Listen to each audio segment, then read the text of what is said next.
start our Thursday? Anybody want to match the energy level? Who has got something going good in their world? Anybody? I am super excited about my new sign here, courtesy of Peak Graphics. Actually got the sign online and had these guys mount it up for me, and really, really excited about the way it looks on camera. So that is what I am grateful for today. What is bringing joy to your world? Margareta. Morning. Oh, hold on. I think hold on. Can you hear me okay? Or It's a little muffled.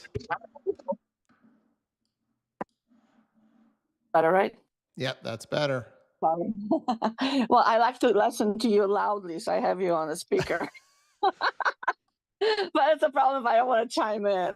I'm grateful for, and I'm a little bit confused about this too because it's a different market, but I got an offer for like, let's say, several.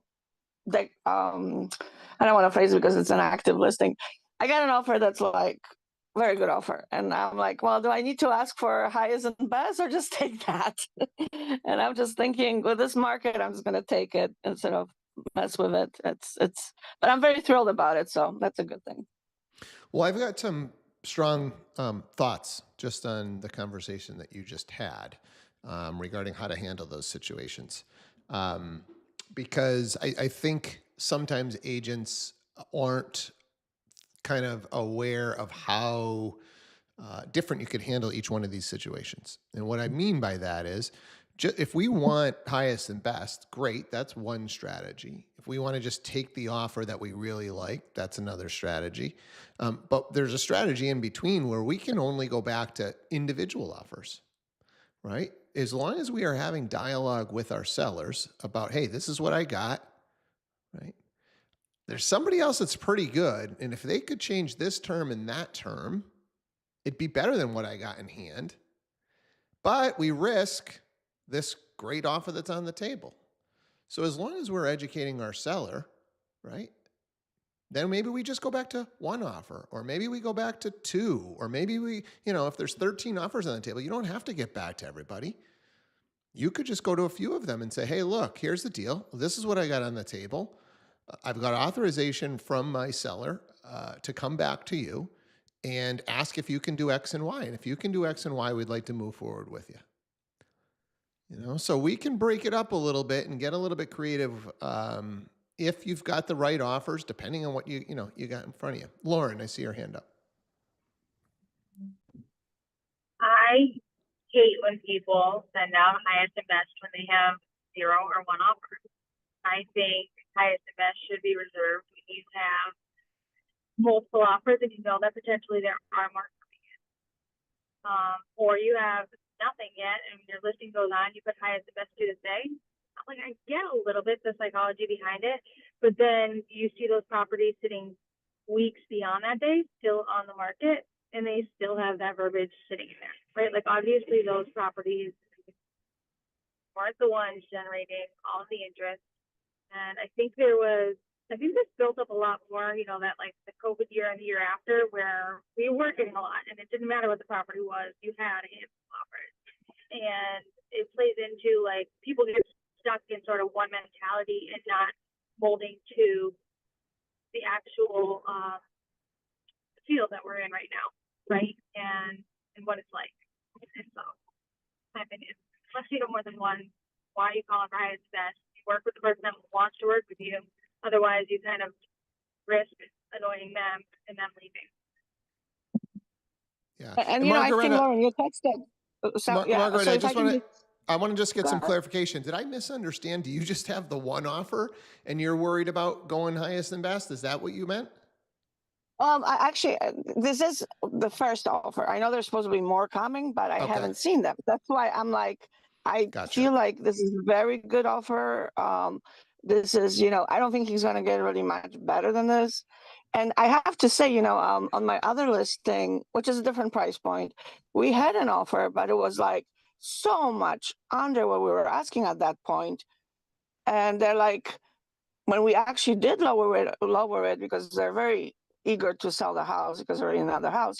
But like we went back to this buyer and they're like, no, we're done. So like, and I've heard this from other agents in this market, buyers are very fidgety. It's almost like, oh, you didn't take my offer, screw you. We're not taking it anymore. So I feel like you have to respect a good offer. And I think that's what makes a good agent, because if you know it's a good offer, you're not going to get much more. I mean, it could be some weird outlier, but that just doesn't happen. Not in our market. So I feel like I just want to make sure I'm saying the right thing to my seller, that I'm recommending the right thing. But by my gut, that's kind of where I'm going with it. I feel like the market has shifted, and you got to respect that first buyer. I mean, for us, it's actually a second buyer, but still. No, I think you're hitting this right the nail on the head here. I think you got to be careful when you've got a good one, that you come back with the highest and best, or hey, you know what, we just like this or that or whatever. Because I've been on the buy side where the buyer goes, screw these people. Like, we gave them a really, really good offer. Like, what are they going to do next? That they're not going to be happy about, So yeah, I think you're thinking that part through correctly. Where I think you can get, what is it? One in the hand is better than two in the bush, something along that. I don't know. I mess those up all the time, but I think it's something like that. And we got to be careful. So thank you. I appreciate you guys. Yes. Anybody else have any just thoughts on multiple offer or these scenarios? Steve, I'll add one thing here. I think the discussion with the seller is key. You might have a seller that's willing to gamble and feels like his house is worth more and he should have got more, or she should have got more. And it's a discussion. Hey, here's what I'm going to do, or here's what we can do. We can take this offer and be happy with it, or we can go to the market and pretend like we've got a bunch of offers and try to get these people up a couple thousand. Here's the good news. I might be able to get you a couple thousand. Here's the bad news. These people might say, screw you, and walk away. What do you want to do? Right. So it sounds like Margaret is having that conversation, but as the agent, you should never be, making that decision without having a discussion. And you might even have 3 or 4 offers and just say, oh, I'm going to call for highest and best, and tell your seller, hey, we're calling for highest and best. So they might not want to do that. Right. Because I know plenty of buyers, once you call highest and best, it's like, oh, this is going to bidding war, I'm out. Right. And I've had, I don't know, probably I could have 2 to 3 people back out overnight. I just had a listing down here in Florida. I had 3 offers. And all of a sudden they didn't like the size of the closets after making an offer the next day. So now I'm down to 2 offers, right? And so luckily I did my negotiating when I had 3 and I felt a little better and we got over asking on it. But just always communication with the seller, letting them make the decision, but you coming in as the agent, being the expert and having the crystal ball, but here's what I think is going to happen. And go from there. I couldn't agree with Adam more on that statement he just made about losing them overnight.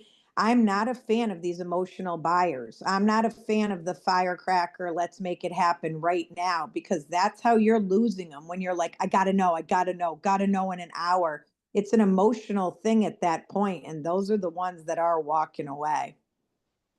Yeah, I'm in agreement here as well. And I think the classic example of this is like, well, if you don't take our offer, it's the buyer that's trying to get the offer accepted prior to the deadline or prior to the open house on Sunday. If you don't take our offer, then we're not going to be around on Sunday. So you're telling me your buyers love this house so much that 2 days from now they're not going to love it? That's just screaming to me that they were going to back out at inspections, or they weren't going to sign the contract, or something was going to go wrong. Like, this is a home purchase, not sneakers. You don't love it on Friday and, hey, yeah, we're not going to be doing this on Sunday. So I just would be weary. I think this is a very good point of the buyer that's like, got to have it now. And then, Steve, I have an offer in, to Margaretta's point, I have an offer in, and the agent texted me last night and said, we'll be making a choice on May 5th. I'm like, okay, like, let's just, and at that point, I can't have my buyers tied up in that one offer either. You come to that point because they got a B and a C, to what you said. If they love it that much and we're strong as heck, that's one thing. But that's insulting as well. Like, what the hell? You don't want to work with me? Counter, Yeah. Yeah, the only thing I will say to my previous comment about, the buyer that's, you're here on Friday but you're not here on Sunday is the following example. Is you've got a buyer that is really interested in two properties. So my strategy on this has always been, hey, we got to pick one and we got to go for it. Right? So we're going to go after property A and we're going to tell that listing agent, hey, I know you got a deadline, but they really like another property as well. This is their first. This is a great offer we're putting on the table, but legitimately they're also interested in, 123 Main Street and they have a deadline as well. And we've got to get one of these two. So, like, we'd love to put this deal together, but there's a potential that we won't be around on Sunday. And just having a little bit more detail about what the heck is going on when you're the buyer's agent with the listing agent, so the listing agent understands, why are you putting this pressure on me? Right? Not just, hey, we're not going to be here around on Sunday, but hey, here's the situation that we're in. Right? This is the communication stuff that we're talking about. Have the conversation. Right? I hate to do this to you, but this is legit where we're at. And they've got to, they're trying to get their kids into this school district. And these are the two houses that they like, and they both have deadlines. So we like yours. We're coming strong. We'd love to put this deal together.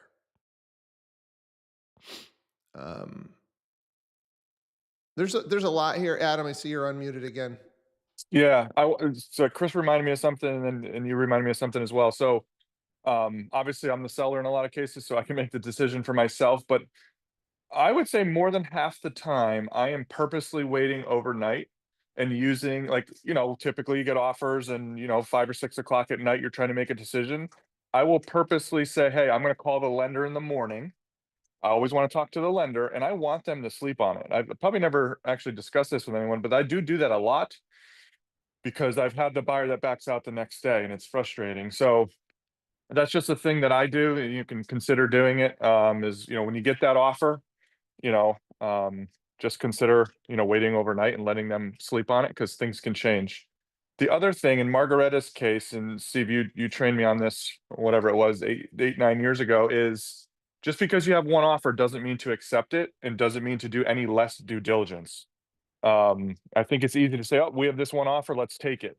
I'm still calling the lender. I'm still calling the agent. I'm still understanding, are they a first time home buyer or have they owned a house before? What does the situation look like? Because I think there's a tendency to say, well, hey, seller, this is the only thing we got. Let's move forward. And that can turn into, you know, uh, whether it's inspection issues or lending issues, and now you're back on market. Might have even been a better situation than just not accept that one at all. So just being cognizant of that, and not just saying this is the only one we have right now, so let's just take it. That's desperation. It's like, even when we lose something, what you've always said, you get like a 5-minute funeral and move on. You don't want to go out of desperation. With that said, the last thing I'll say is 73 new properties today alone on MLS in Hampden County alone.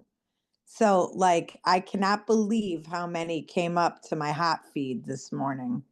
What status, Chris? New. New. Okay. Oh, single family. Okay. So Yeah, it's got because the I know new you had banner. I know you the other day had put something out about BOM. You were like shocked by the BOM. Oh One yeah, thing, that was another one. Yeah. one thing I hope you guys are hearing when you're listening to Chris talk and the experience that she's got here is she knows the damn market. If you don't know your market, you're doing your clients a disservice. She's checking every day. She knows BOMs in her market. She knows new listings in her market, right? This is the difference between that proactive agent and the reactive agent that just sets them up on listing alerts and maybe sends a couple of text messages. This is the business. This is how you professionally do it. You know your markets, you know the inventory, you're out, you're looking at the inventory, right?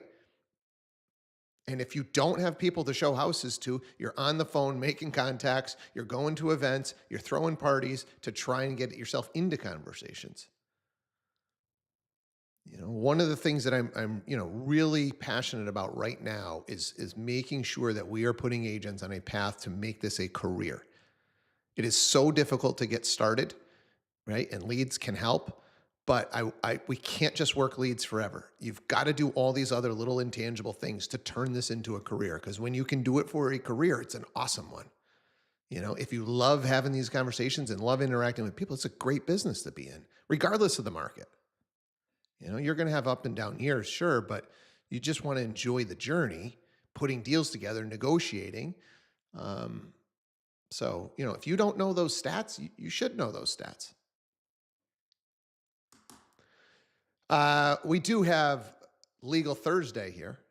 Caitlin, we've had you muted this Hey, whole everybody. time. You want to add some value to this phenomenal group of pros? I would love to. I just want to know, did everybody survive the end of the month yesterday? Because I know mine carried into this morning, that's for sure. Yeah, I know. So I think as agents, the end of the month is an exciting time, and I think it's like dread for attorneys. it is, Yeah. it's like D-Day for us. Yeah. I guess it comes up and you just see it coming at you. You're staring at it right in the face. It was a wild one yesterday, actually.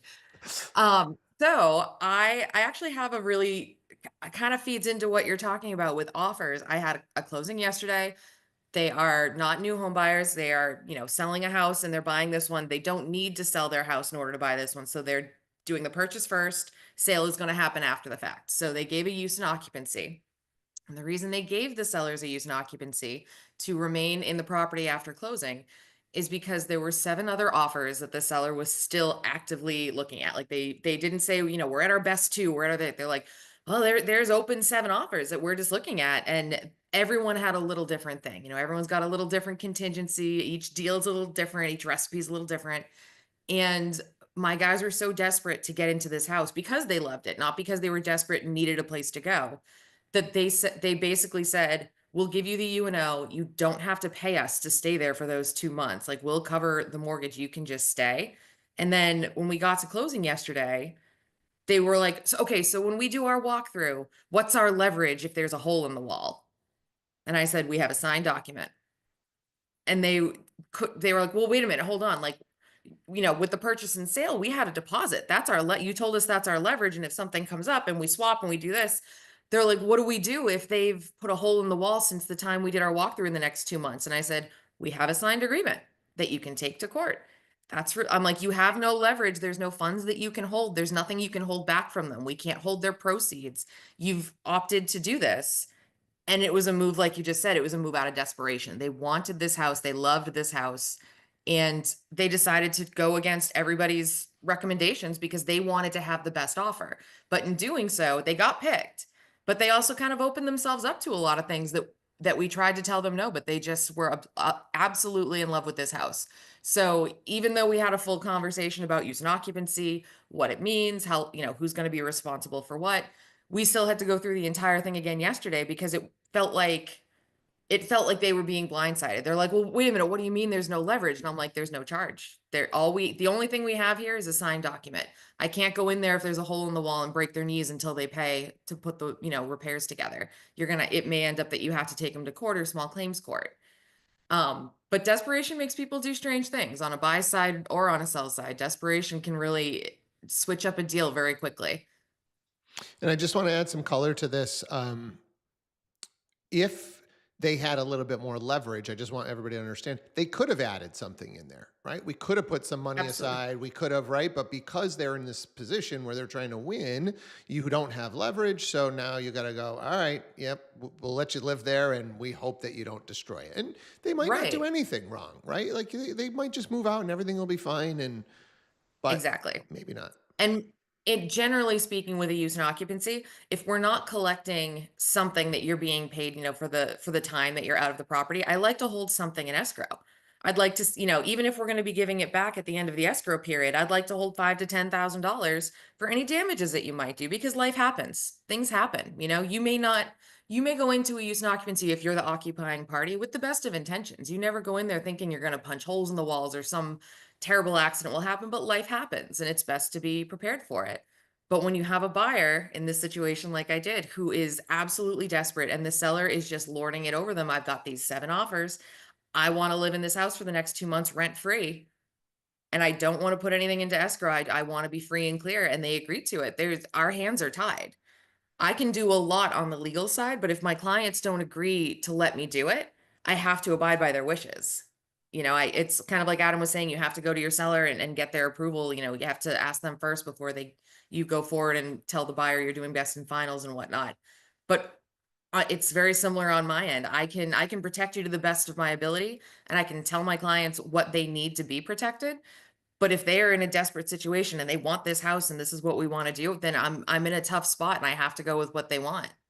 But that means that at the last minute, at the 11th hour when we're at closing, we can't change up the deal, and I can't readjust it to make sure they're more protected and much more comfortable with what they signed up for. Because now that they've got that offer, that desperation feeling of like, I'm not going to get this house. They've now won the house and we're at closing. They're like, what if my house messes up? What do I do? So it's a little, that desperation switches to panic real quick. Amber. So I have an interesting one. So my buyer went under contract on this condo. Sellers had already had an offer fall through because the buyer's financing didn't work. Sorry, I'm walking just in case I'm breathing heavy. So what ended up happening was their deal had originally fall through. So they accepted our offer contingent upon them finding housing. So we had given them originally 14 to 21 days, something like that. Well, they still haven't found anything. They put offers in. The market has changed a lot in the past month or so. So now they came back to us and said, can we have another 21 days? My buyer was okay with that, only because now for her to get under contract on something else is going to cost her more money because the market has changed. So then they came back to us and said, we're having a hard time because number one, you don't have mortgage commitment yet, which is due on the 7th. Can we get that sooner? Supposedly we can get that this week. I'm following up today. And then they wanted inspections done. The reason we didn't do inspections was because they didn't have anything under contract. And my client just doesn't have that extra cash. So I said, hey, how do you feel about, talk to your seller. I'm going to talk to my buyer because I know my buyer would probably be okay with it. She just doesn't have money to just throw away if you guys aren't under contract. So we had an addendum put together for inspections that if for some reason the seller didn't get under contract, that they would give my clients money back for inspections. So I booked the inspections. The radon lady ends up calling and she's like, well, we're not paying for radon, but that's not what the addendum says. It says you're going to pay for inspections. So we're going to deal with that. I let them know. But now she's like, we don't know. So my fear is they know that the market's gone up. So they're going to try. I mean, they're trying to get under contract, but at the same time, like, Not try real hard. That's what I feel like. I feel Yeah. like, if they're not trying hard enough and now they're like, oh, the market's gone up, we could probably get more for this, even though I don't think it would appraise at this point because not, for past sales. So, we've given them those 21 days. I'm trying to get mortgage commitment this week instead of next week so that their offer is stronger. But they keep coming back with more stuff. And I'm like, my buyer has been so good about it. I mean, she lives with her son, but it's like, at this point, I feel like, well, now you're going to pay for it because the bank, I told you that last week or whatever, the bank's already done appraisal. The attorneys, you, Kaylin, already have title going. Yeah. They need, I feel like they need to reimburse more than if they can't get anything under contract. I don't know if there's anything else we can do. It's this, and it's a tough scenario when you get into this because you're still, like you say, you're looking at a position where, the sellers are kind of in a position of power here. They've got a contingency and, they can cut the deal if they don't find suitable housing. And all it takes is them not looking really hard to not find suitable housing. Because we can ask, you know what I mean? Like we can always push and we can always ask. It does not mean that we're always going to get it. And that's like the worst answer ever that I hate giving people. It's like, I can ask and, it doesn't feel like there's a lot that I can do there. Actually, let me turn this around. I was going to say, let me turn around on a realtor side, Steve. Yeah. What, it's leverage again, like it is in every negotiation, right? So what if we have the leverage, if the buyer had the leverage, if this property was sitting for a little bit, I think the strategy would have been, hey, look, we will give you 30 days upfront to find suitable housing. We're willing to then extend for another 30 days if you guys are unable. But the 60 days is a drop dead. And we want to know what your contingency plan is. Where are you going, right? So we have a 30-day. We'll give an extension for another 30, but after that, we're closing, right? So if you have the leverage. Now, if the seller's like, we're not willing to sign up for that. Well, what if we gave you 10 grand more? What if we raise their deposit? What if we, right? We got to sweeten the deal if we want to have that drop dead language in there. So, and every seller is not going to be able to do it. Some sellers are just like, we have no other place to go. We're not living with the in-laws. We're not renting a place. Like, we can't have a drop dead date. But, you know, typically these are the types of things you want to try and feel out. Is there a price? Is there something else we could help with? You know, Chris says she will help that. Yeah, Amber too. So go help them find the suitable housing, right? If you know what they're looking for, is obviously being really proactive. Help that buyer's agent out. Make sure they really know what they're looking for. But yeah, these are all the little conversations that you can have when you're structuring the deal. You know, do you Yeah, have? we did that at the beginning, Steve. We offered, you know, because we were already kind of behind the 8 ball and they still hadn't found anything, and their original housing had fallen through. We offered, you know, 30, we hated doing it, but 30 days for them to, you know, lease back. So, you know, I feel like we've kind of done everything we can, but now I feel like They're trying to change the deal. they're trying to change it Yeah. either for whatever reason, because they don't think anything's out there, because, you know, they can't get anything under contract. And I get it, like, it's hard. But we're under agreement, we're through purchase and sale. Now we're going to do inspections. If they can't find anything after this, I feel like they're just not trying that hard. Yeah. And Yeah, that it's might just- be it. Is she in love with it? You know, the problem is the prices have changed quite significantly. Yeah. So she is, and I think that after this, I think she would back out. And I don't really want her to, because I think it's a good spot for her. Mhm. But But you also can't really blame her for, you no, know, I can't. So how much more again, can she give? right. So I'm continuing to look myself, you know, because if something happens, if we get close to that date, I want her back out looking without being, you know, first time home buyers, they get discouraged. So Right. we're trying not to let that happen. a couple other Hey. things that, go ahead, Chris. I was just going to say what Amber's saying is so true. It does suck that the sellers do hold it. Like Yeah. my stepdaughter in North Carolina, she just lost one in North Carolina because they just decided halfway through, we're not going to sell anymore. Like, what is it that we don't have any, right? Possession, man. It's possession. Yeah, Who's yeah. in that property? Yeah, you got That nothing. sucks. Yeah.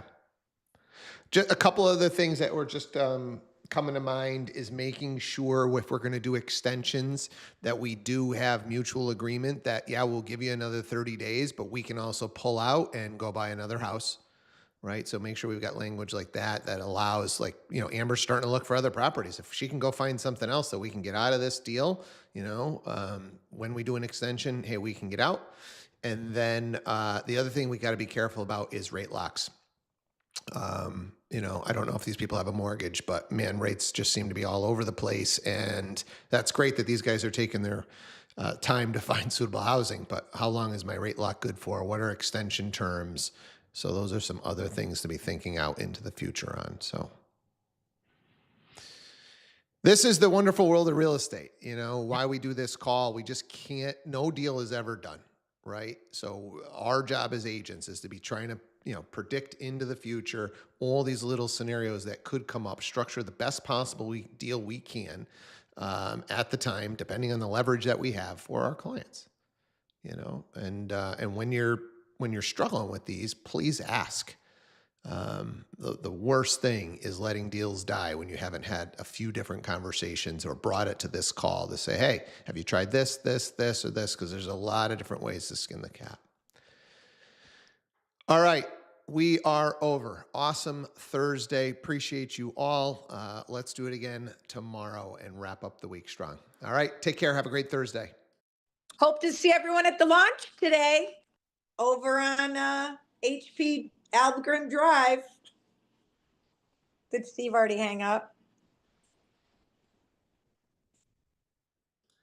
I'm still here. I don't know how I got muted, but yeah. We are launch party at 11 Herbert P. Almgren Drive in Agawam. We are we're officially launching our co-work space. We're really, really excited. Hopefully going to generate some deals for the agents that are coming in here. So take care, guys. Let's do it again tomorrow.